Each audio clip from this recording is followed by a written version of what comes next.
rumbo hacia la tierra que Dios le había prometido a Israel.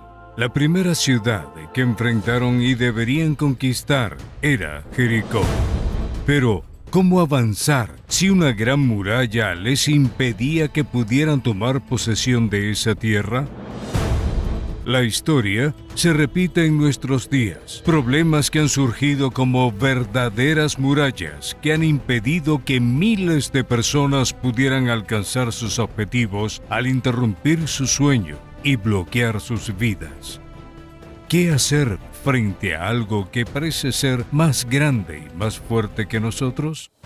Movidos por la fe, en obediencia a la palabra de Dios, los hijos de Israel rodearon a Jericó durante 7 días y en la última vuelta al toque de las trompetas. Las murallas que parecían impenetrables cayeron justo delante de sus ojos.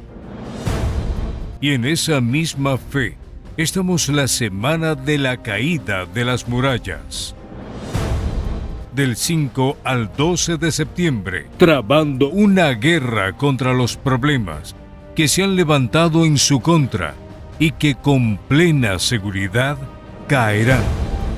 Participe en la Iglesia Universal más cerca de usted.